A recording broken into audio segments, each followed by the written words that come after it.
Daily Broadside, day 496. I don't understand people that don't get sarcasm. And it gets really awkward when someone like me, who uses sarcasm on a regular ass basis, talks to them and talks to people that don't get it. And then they throw it back in your face, and it's just very awkward. And you so much want to be like, I was kidding. I wasn't being serious. For example, I was talking to a guy today, and we're in the middle of nowhere, right? We're in the mountains of Virginia. There's no cell service. I ain't seen a town. Like, when we got there, I hadn't seen a town in like 35 minutes. Like, we're on these ridges and just in the middle of nowhere, right? And it was very cool. It was tranquil. It was nice. Stayed in a cool little cabin and everything. It was cool, right? But we're in the middle of nowhere. We're riding with this dude, and he was showing us a couple things. He lives up there. And he said something, and we said something about, hey, we're talking about somebody like getting injured, right? And, I know what it was. He pointed out a house where there'd been a double murder. And I was like, oh, cool. And I said, as we talked about it, I said, yeah.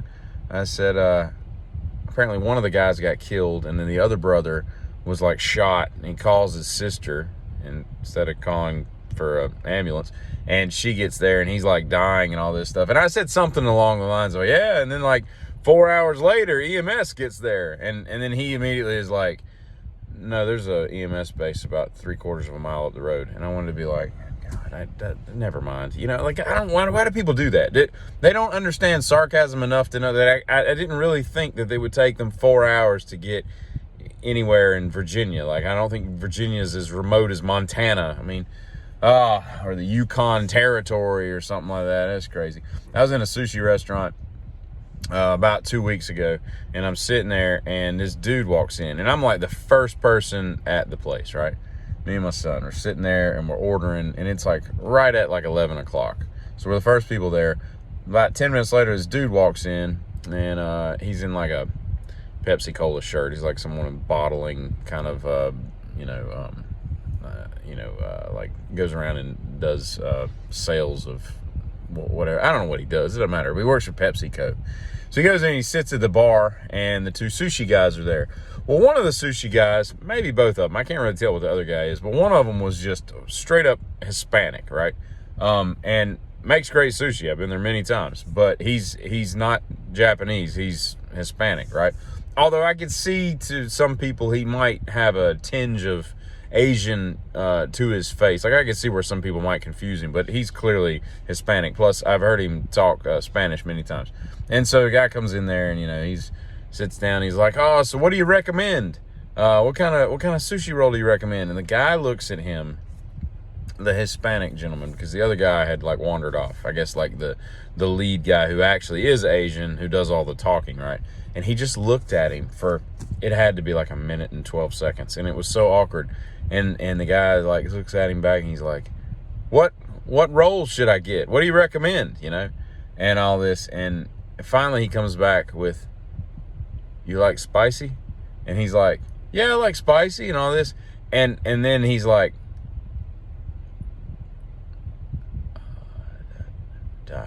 "Dynamite roll," and it was like, and I'm looking at this train wreck conversation, and it was so awkward. I don't even, and the guy was such a dork, it was like, he's like, he starts speaking Japanese, right?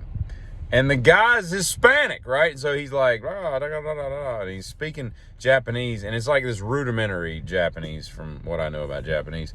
And the guy's just staring at him like he's got two heads, and I wanted to holler over there. I'm like, speak Spanish. The guy doesn't understand Japanese. I don't know why you're not picking up on this, but he's not answering your questions, not because he thinks you're dumb, but because he doesn't understand what you just said in your broken Japanese. And so the other guy comes out, and then you learn that he's working on his Japanese because he works for PepsiCo, and they send him all over the world sometimes. And it was just very weird. And sometimes, I guess what I'm getting at is, sometimes you just want to intervene in people's, like, look, man, this dude comes to work to make sushi rolls. He ain't trying to make friends and influence people. Like, just quit. Like, it's almost pandering in a way. I mean, I see what he's doing, but at the same time, like, sometimes you just got to pack up and roll out, you know? And to me, if you're not a dermatologist, I think all medicine is internal. So what the hell does internal medicine even mean, you know? And I think I've decided that, you know, you got the Nathan's hot dog contest, right? You got all these competitive eaters. I think that I could compete in a few events. And I made a quick list of them. I think that I could at least be competitive. I don't know if I'd win, but I could at least be competitive in mac and cheese, egg salad, pizza, spaghetti, ice cream sandwiches. I'm on it. Let's see, sushi. I'm down for that. Apple juice and Cool Whip. I think any of those, I'm placing. I'm gonna be in the top 6 at least. Hey, Giddy.